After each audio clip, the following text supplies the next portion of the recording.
नमस्कार मंडळी, come to my YouTube channels. आजचा नवीन विषय म्हणजे आज काहीतरी नवीन करायचं म्हणून आज मराठी पोएट्री मी लिहिली आहे.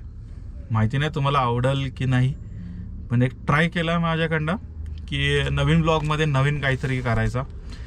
तर ह्या कवितेचं नाव आहे न सांगता राहिलेली. ओके, किंवा न सांगता राहिलेलं. तर चालू करू कविता. मला तुझी आठवण येते, मला तुझी आठवण येते, पण तू खूप लांब आहेस. मला तुझी आठवण येते, पण तू खूप लांब आहेस. डोळ्यासमोर असूनही आता अनोळखी वाटत आहेस. बोलायचं खूप काही आहे, बोलायचं खूप काही आहे, पण शब्द थांबून राहिले आहेत.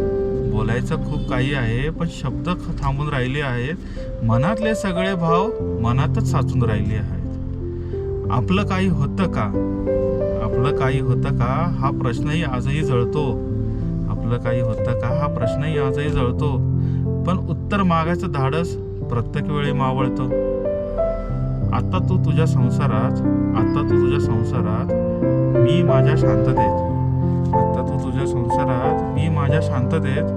तुझं सुख पाहुनी माझं दुःख राहिले मौनेतच.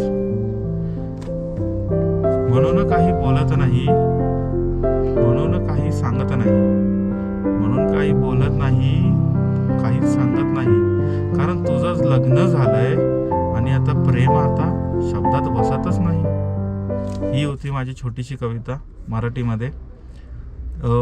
ट्राय केलं, तर बाकीचं समजू शकता. अशाच आपण छोट्या छोट्याशा एक वेगवेगळ्या कविता तयार करून तुमच्यासमोर मी मांडत जाईल.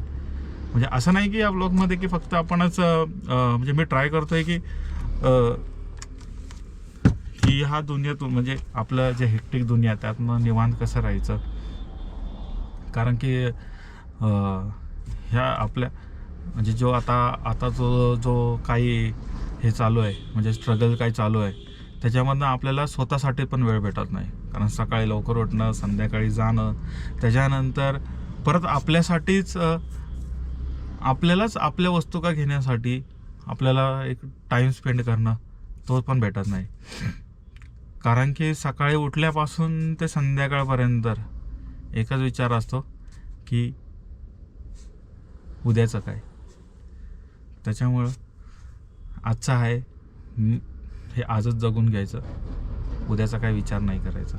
हां, उद्याचा विचार म्हणजे पैशांबाबतीत करायचा, पण जगण्याबाबतीत आजचा आजच विचार करा. चला भेटू, बाय.